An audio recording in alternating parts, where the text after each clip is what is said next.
given our increased focus on sustainability and on controlling, reducing the carbon footprint. The transformation of a building, the repositioning of a building, is one of the great agendas of today.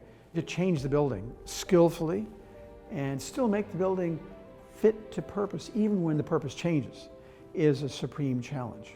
Our work in repositioning buildings started with the birth of this firm. Our first works were up in the Upper West Side of New York, working for ABC, the broadcasting company, which was changing an armory to a studio. So that's an interesting challenge. Repositioning of buildings takes a number of forms. Reskinning a building, so to speak, is a huge step in upping the performance, increasing the density of a site. If there was an office building of 5 stories, but the district has grown up, the real estate values have increased, the desire to use this neighborhood more intensely means we should add respect for history and the deep need in many parts of the world to preserve something that has meaning, even as we change our society and change our uses. And then out and out change of function in a building. Cleverly adapting, we can make a building which may be even more interesting and even more effective in its new use than a building that was built from scratch for that same use. Project Oriente is in Lisbon. There's a burgeoning tech sector there. The building itself was a shopping mall that stopped in its tracks, incomplete. We were asked by our client if anything could be done, and we immediately saw the potential for these big connected floor plates and suggested that it become an office building. We've learned from working with Google in California. They love big floor plates that flow, allow lots of teams to easily move around and work together. And a shopping mall has those huge floor plates. In fact, it's probably bigger than any office building you would get permission for from scratch. So the raw mall was a fantastic start, but it had to be modified to allow various other things to happen. So key to embodied carbon, keep the carbon, but key to operational carbon, allow natural ventilation. So we added light wells into the mall, filled in other parts to create different nature of floor plates than shops, with these courtyards that bring light and air in, and the building then becomes an office set in a garden. So the roof gardens and courtyards are all beautifully landscaped, and they also allow a kind of cool flow of natural air. The building was also developed so if there wasn't one big anchor tenant, could it be actually a large number of smaller tenants in a community? That was worked through very carefully, so it has this ability to either house lots of different people, the ecosystem of lots of small tech companies, maybe 1 or 2 bigger ones, within courtyards and roof gardens. We added space to the top of the building to make the building more visible and to have fantastic views across to the Vasco da Gama Bridge and across to the different neighbourhoods. So it was a really exciting prospect to beat this big, empty concrete hulk and turn it into an exciting office building. The essence of the scale, the grandeur of the floor-to-floors, etc., make it into an amazing workspace.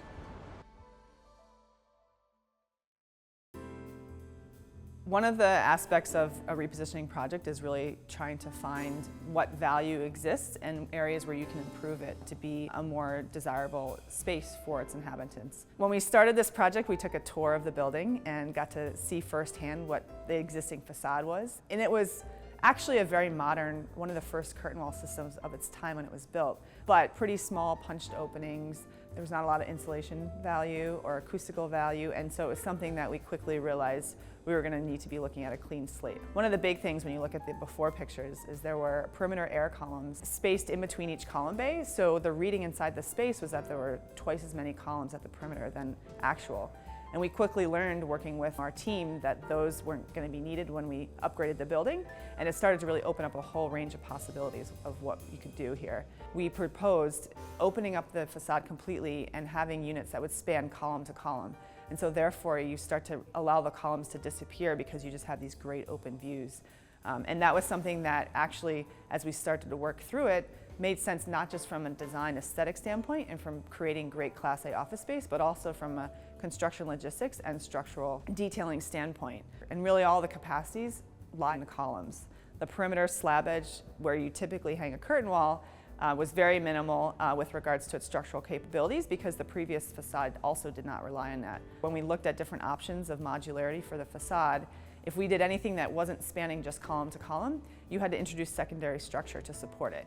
And so with that, we realized we had this great opportunity to propose something that was perhaps considered atypical and not something you could accommodate with an existing structure, but it actually, as you work through the logistics of it, made sense and was efficient from a cost standpoint. And also looking at sustainability, reuse of existing buildings takes a lot of the embedded carbon and energy that's already there and puts it to better use.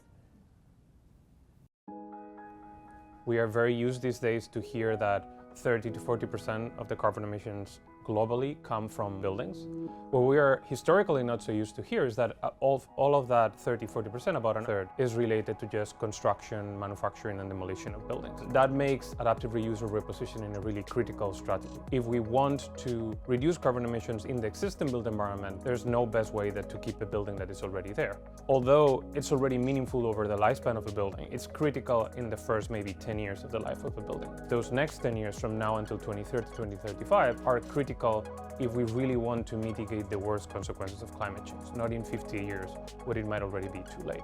It's all very central to KPF's mission. Across our projects globally, we integrate life cycle assessment methodologies to accurately measure and quantify what are the opportunities that we have to save embodied carbon and what are the benefits that we are going to achieve. KPF Environmental Performance, our in-house modeling and analysis team, is critical in developing these tools and adapting them to each specific need. The embodied carbon of a building and its materials and its structure, we very much believe, whenever possible, should be used, repurposed. But there's also a cultural component, what an existing building gives back to the city and embodies in it, not only carbon, but history, narrative, as well as the culture within a building or a place. The Farley building is a very important building for New York City, now also home for the Moynihan train station. It was landmarked as a New York City landmark in '66 and a national landmark in '74. What we've been terming hacking the building, as this pertains to a tech workplace, is about leveraging what the building offers in terms of materials, spaces, elements that the building gives us, historic elements. And one of them was this historic corridor, which is L-shaped, and each leg is the length of an Airbus, quite long. Also connected to it is what we call the Lyre Stair, landmark stair that we've kept and restored. And then this lobby, this used to be part of the public-facing portion of the post office. So there's this marble wainscoting, the green marble, and the terrazzo floor that had to be kept, along with a lot of the details, ironwork, brass work that were preserved. The elevator lobbies on a couple of floors were also landmarked. In parallel to that, our client in their program had the need for quiet space, library space. And so we brought the two together and we sort of transformed or hacked the elevator lobbies into these libraries that provide very much a me space within this vast floor plate of the Farley Post Office. If you were to translate the square footage that we're talking about here, which is close to 700,000 square feet, that's about a 30-some story building.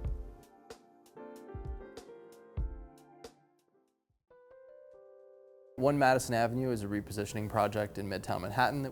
The existing building was completed in 1958 and was the former home of a financial services tenant. The goal of our renovation was to create a new 21st century Class A office space for new tenants that maximized access to natural light, access to outdoor space, and maximized ceiling heights and Class A performance for today's current tenant market.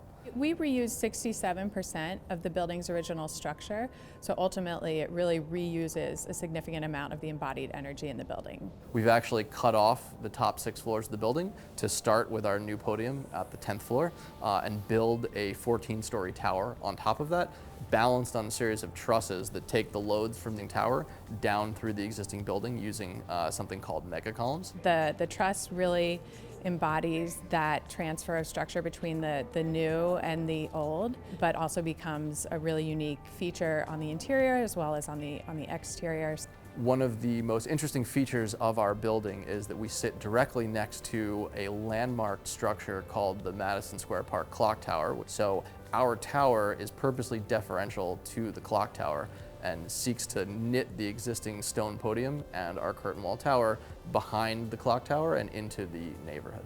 There were zoning rules that we had to follow, but there was also this conscious design opinion that we wanted to pull the tower back so that we could have this interesting dialogue between this landmark building as well as the new tower. We've also managed to retain the existing limestone of the building by replacing only the outmoded windows and spandrels with a new high-performance curtain wall system and restoring and maintaining the existing limestone. And on our new tower up above, a brand new high-performance curtain wall system wraps the entire building. The redesign is forecast to result in an energy reduction of over 60% against AIA's 2030 commitment baseline. We've really made this part of our work more and more important in recent years. We expect in the coming years that repositioning will become an ever greater part of the percentage of the work that we do, and it will become more important in its spirit translation of an old building into new.